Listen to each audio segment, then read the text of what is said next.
나라 밖 소식인데 상당히 뜨거운 얘기입니다. 푸틴 대통령의 최대 정적으로 알려진 러시아의 야권 지도자 넴초프가 지난 27일 한밤중에 괴한의 총에 맞아 숨졌습니다.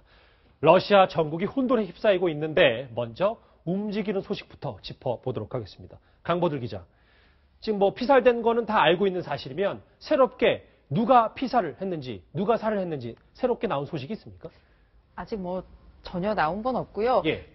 푸틴 대통령이 각 수사 당국의 국장들, 대표들한테 직접 챙겨라라고 지시를 했는데 그 수사를 하고 있는 연방수사위원회라는 곳에서 한 5가지 정도의 그 가능성을 제시했습니다. 예. 러시아 연방수사위원회는 정치적 혼란을 야기할 목적으로 일부러 서방의 정보기관이라든지 오히려 야권에서 넴초프를 죽였을 수 있다라는 가능성을 제시했고요. 또 사업상 이권의 분쟁이 있었을 수 있고 개인적 원한이 있었을 수 있다. 이 개인적 원한은 죽을 당시에 모델도 했었던 여성과 함께 있었거든요. 그러니까 치적 문제를 언급하면서 개인적 원한이 있었을 수 있다라고 얘기를 했고요. 또 넴초프가 이제 우크라이나 사태에 러시아가 개입하는 거를 반대해 왔기 때문에 이제 우크라이나 측에서 이런 일을 저질렀을 수 있다라는 얘기도 했고요.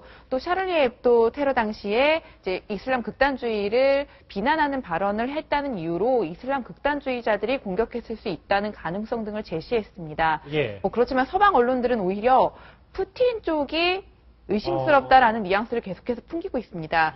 영국 BBC 방송은 푸틴 대통령의 대변인과 직접 전화 인터뷰를 했는데요. 직접적으로 물었어요. 혹시 크렘린궁에 누군가가 지시를 했다거나 관여한 정황은 없는 것이냐? 서방의 많은 사람들이 궁금해하고 있다라고 물었습니다. 정적이니까. 근데 대변인은 아주 바보 같은 질문이다.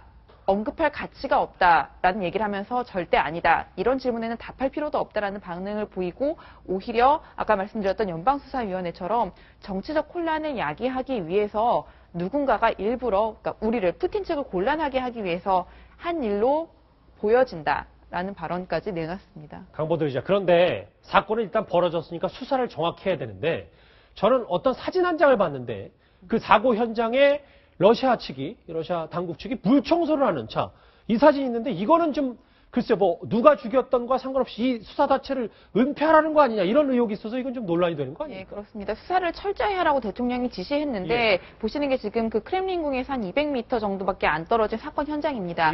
저 자리에 그 넴초프의 시신이 있었고요.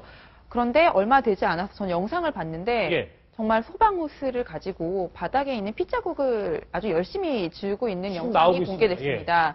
그 사건 현장을 보존하는 거는 범인을 찾거나 이제 사건을 재구성하는 데 굉장히 중요한 일일 텐데요. 지금 보시는 것처럼 강한 물줄기로 현장을 청소를 하고 있었고요. 이렇기 때문에 저 모습을 본 사람들은 수사를 하겠다는 거냐 말겠다는 거냐 이런 얘기까지 나옵니다. 과거 스탈린 시대에도 2인자였던 예조프라는 사람이 이 사람의 사진과 스탈린 본인의 사진이 동시에 걸려 있는 걸 보고 스탈린이 격분해서 예조프를 이제 살해한 일이 있는데요. 그때 일이 떠오른다. 이런 얘기를 하는 사람도 있고요. 아무튼 결론은 좀 더 지켜봐야 할 것 같습니다. 정적의 흔적 지우기, 정적 살해의 흔적 지우기 아니라는 이런 의심의 눈초리가 전 세계적으로 가득한데 이 소식은 들어오는 대로 계속해서 전해드리도록 하겠습니다.